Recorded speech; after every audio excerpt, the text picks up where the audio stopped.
A escrita, tal como a conhecemos, tem as suas origens na Mesopotâmia, por volta do 4º milénio a.C. Mas, como tantas invenções decisivas na história, não foi vista apenas como um avanço técnico e teria de ter, invariavelmente, o perfume dos deuses e do mito. Logo, foi desta forma que foi passada pelos sumérios às gerações vindouras. E o mito começa com Enmerkar, o primeiro rei do Uruk, em conflito com a distante e opulenta cidade de Arata, situada para lá das montanhas orientais.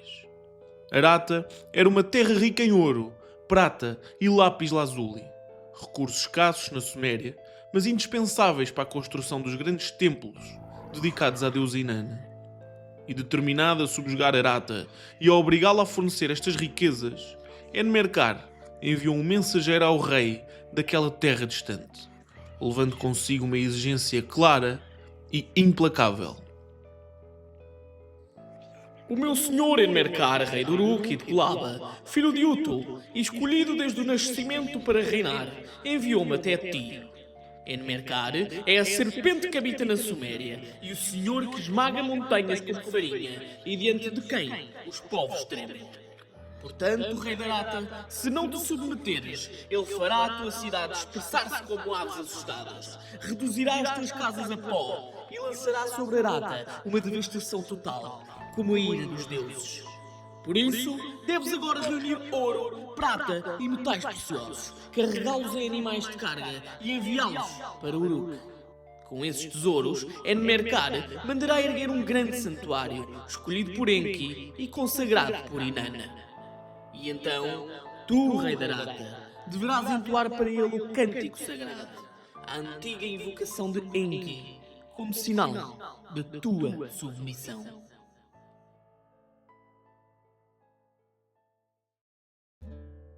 Ao ouvir estas palavras, o rei da Arata não tremeu e respondeu firmemente: Ó mensageiro, eu é que sou o governante escolhido por Inanna, rainha do céu e da terra. Foi ela que me trouxe para Arata, para a montanha das joias brilhantes, e quem me confiou a guarda destas terras como uma porta selada. Como poderia então Arata submeter-se ao Uruk? Isso está totalmente fora de questão.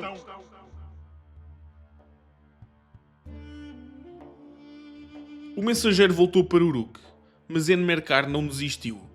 Voltou a enviar o homem, e depois voltou a enviá-lo de novo. As mensagens tornavam-se cada vez mais longas, mais elaboradas, mais cerimoniais. O mensageiro começava a enganar-se e a esquecer-se de algumas porções das mensagens que tinha de proferir ao rei da Arata. Já não conseguia repetir tudo, palavra por palavra. Enganava-se, omitia passagens, confundia o tom. E, logicamente, no mundo em que a palavra dita tinha um peso ritual e diplomático de soberba importância, estes enganos eram perigosos. Um erro no verso sagrado poderia ser um insulto. Uma frase trocada poderia até despoltar uma guerra. E foi neste momento, diz-nos o mito, que o rei Enmerkar fez algo que mudaria tudo. Cansado de depender da memória de um homem exausto, fixou a sua mensagem num suporte de argila para que ela pudesse ser transportada sem se deformar. E então, com grande alegria e rapidez, o mensageiro prontamente se dirigiu ao rei da Arata com esta mensagem escrita na mão. Aquela invenção recente devolver-lhe forças e esperança. Só que, ao chegar lá, o choque foi imediato, pois quando o mensageiro entregou a tábua ao rei da Arata, este, obviamente, não a conseguia ler. Pois esta tábua não era discurso, não era voz, mas outra coisa ainda desconhecida destes povos. Era uma espécie de código fechado, um novo poder, uma nova arma suméria, a qual o rei da Arata desconhecia por completo. Este fixou a tábua com o olhar e pela primeira vez percebeu o peso da inferioridade, pois o poder já não estava apenas no exército, na montanha, nem nos metais. E os sumérios passaram agora a sentir-se um povo superior, com um nível de refinamento maior que os demais, uma vez que tinham com eles, também, o poder da palavra escrita. Um poder que mais nenhum povo teria naquela altura. E foi neste instante que a balança do mundo se inclinou. Arata admitiu a superioridade suméria e concedeu as suas riquezas para que o templo de Inanna pudesse ser construído em Uruk.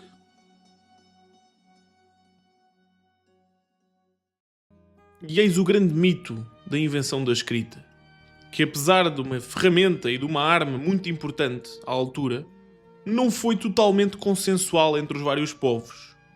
E na verdade chegaram mesmo a existir inúmeros casos de civilizações, filósofos e tribos aversos e altamente opostos a esta arte. Por exemplo, os próprios egípcios contavam uma lenda em que a escrita surgiu como uma ameaça à civilização. Pois quando o deus Thoth apresentou esta invenção ao rei Thamos, esperando elogios, recebeu antes uma reprimenda severa. A escrita, dizia o rei, não fortaleceria a mente humana, mas iria enfraquecê-la por completo, pois a memória seria agora negligenciada e a sabedoria substituída por sinais mortos, por estas letras que ninguém percebia. Os homens deixariam de saber verdadeiramente, de ter conhecimento, passando apenas a recordar aquilo que liam. E séculos mais tarde, na Grécia, o mesmo receio reaparece com o filósofo Sócrates. Platão escreveu no seu diálogo chamado De Phèdro que Sócrates manifesta uma oposição frontal à escrita, pois para ele um texto escrito não se pode defender, não pode responder, não pode ser interrogado. Diz sempre o mesmo, mesmo quando está errado. E não participa no debate vivo que, para Sócrates, era a única via legítima para alcançar a verdade e o conhecimento. Pois este nascia do confronto de ideias, da refutação e da palavra dita entre homens presentes. E diz-nos assim o filósofo: Não posso deixar de sentir, Phèdro, que escrever é infelizmente como pintar, pois as criações do pintor têm a atitude da vida, mas se lhes fizermos uma pergunta, elas mantêm um silêncio solene. E o mesmo pode ser dito dos discursos. Quando estes são escritos, são espalhados por qualquer lugar, entre aqueles que os podem ou não compreender. E se estes mesmos escritos forem maltratados ou abusados injustamente, necessitam sempre da ajuda do seu autor, uma vez que eles, sozinhos, não se conseguem proteger ou defender.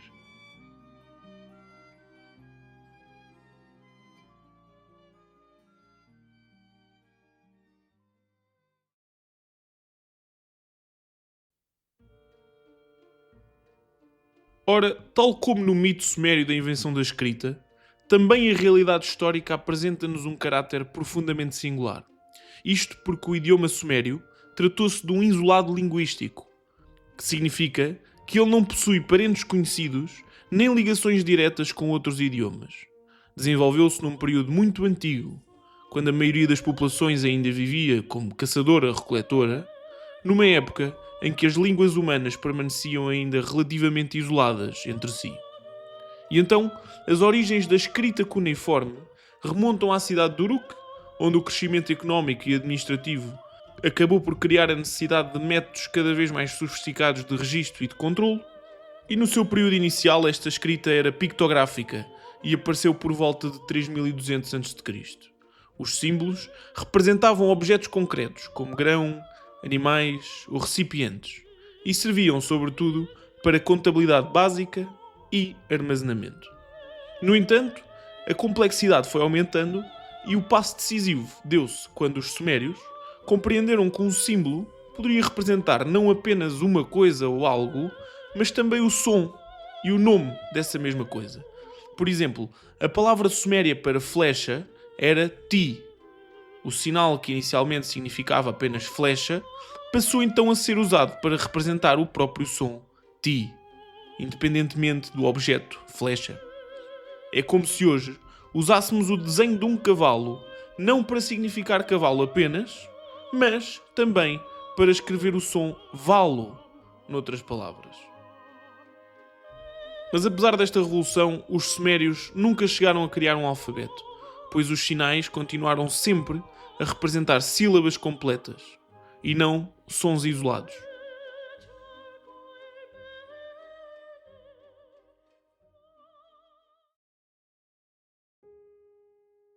E foi através deste contexto que nasceram os primeiros textos literários, que na altura estariam totalmente ligados à religião, à visão dos povos acerca da agricultura e ao modo como os humanos se relacionavam com a natureza e com os deuses. Um dos géneros mais característicos desta tradição foi o debate literário personificado, no qual fenómenos naturais, plantas, animais, objetos, falavam como se fossem seres humanos. E estes debates constituíam uma forma popular de entretenimento nas cortes dos reis, apesar de também terem, obviamente, funções filosóficas e o que podemos chamar de ideológicas, pois refletiam as preocupações centrais de uma sociedade assente na agricultura, na pastorícia e na administração dos recursos. Hoje já conhecemos alguns desses debates, e os mais conhecidos são o gado e o cereal, o verão contra o inverno, a árvore contra o junco, a ave e o peixe, a enxada e o arado, a prata e o cobre. Nestes textos, cada entidade apresentava argumentos sobre a sua utilidade para a humanidade, tentando provar que é mais essencial à prosperidade humana do que a outra. E no final, simbolicamente, um deus, geralmente Enki ou Enlil, decidia o vencedor. Mas atenção, os debates não tinham um pendor claro para nenhum dos lados. Os argumentos eram formados e apresentados de maneira muito equilibrada e justa, refletindo as qualidades e defeitos reais de cada um dos lados. No fim, venceria sempre o fenómeno, animal ou planta, que melhor servisse à organização da sociedade suméria. Entre todos estes, o debate entre o gado e o cereal é particularmente central à civilização suméria. No início, ambos surgem embriagados por vinho e cerveja, discutindo apaixonadamente qual dos dois é mais indispensável à humanidade. E o primeiro a falar foi o cereal. Irmã, eu sou superior a ti. Tenho precedência sobre ti. Sou o esplendor das luzes da terra. Sou um dom dos deuses Anunnaki. Estou no centro de todos os príncipes. E quando transfiro o meu poder ao guerreiro, ao partir para a guerra, ele não conhece o medo, nem a hesitação. Lança-se para o combate como quem entra num campo de jogos. Promove a boa vizinhança e a harmonia entre os homens. Apazigue disputas entre vizinhos. Quando encontra um jovem cativo e lhe determina o destino, liberte-lhe o coração da angústia e quebra-lhe as correntes e os grilhões. Nos currais espalhados pela planície, o que tens tu, ovelha, para rivalizar comigo? Responde-me se és capaz. Ora, analisando aqui um pouco esta passagem do cereal, e sabendo que este estava embriagado a quando do próprio debate, seria interessante questionar se a perda do medo e da hesitação do tal guerreiro, a par da boa vizinhança, da harmonia entre homens, concedida pelo grão, não será, obviamente, referência à própria cerveja que provirá deste mesmo cereal. Mas, continuando o debate, o gado responde assim ao cereal. Meu irmão, que palavras são essas? Foi Ane, rei dos deuses, quem me fez descer do lugar sagrado, o mais precioso de todos. A vigilância das tropas de elite é minha, o sustento dos trabalhadores do campo é meu. Meus são também os óleos doces, o perfume dos deuses, os óleos misturados, os óleos prensados, os óleos aromáticos e o óleo de cedro para as oferendas sagradas. Com a minha veste, este manto de lã branca, o rei rejubila no seu trono. O meu corpo brilha sob a carne dos grandes deuses. E depois dos sacerdotes da purificação, os sacerdotes das encantações e os sacerdotes do banho ritual se vestirem de mim para a santa purificação, caminho com eles até ao meu banquete sagrado. Mas as tuas ferramentas, a grada, a corda do arado, as correias e as ataduras, são frágeis e facilmente destruídas. Que podes tu colocar contra mim? Responde-me, se há algo tens a responder.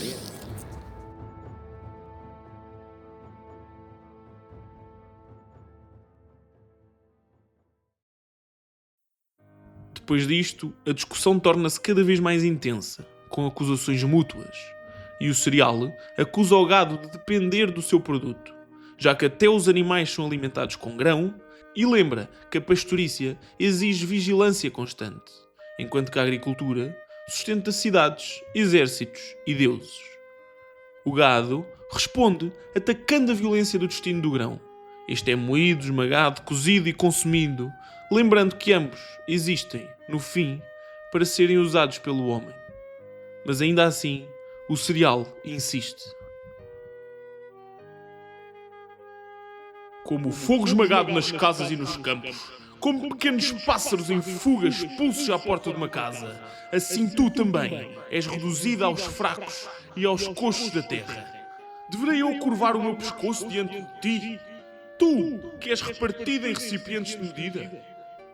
Quando as tuas entranhas são retiradas pelo povo no mercado e o teu pescoço é envolvido no teu próprio pano, um homem diz a outro: enche o recipiente de medida com cereal para a minha ovelha. Ou seja, sem mim, nenhum humano te desejaria. Chegados ao fim, Enki intervém como juiz, declarando que ambos são importantes, mas que o cereal é superior, pois sem pão não há lugar para a civilização. A ovelha deve submeter-se ao cereal, e a prosperidade pertence àquele que controla o grão. E o debate termina com a vitória simbólica da agricultura sobre a pastorícia, refletindo a visão suméria de que o cereal é o verdadeiro pilar da recente sociedade urbana erigida na Mesopotâmia.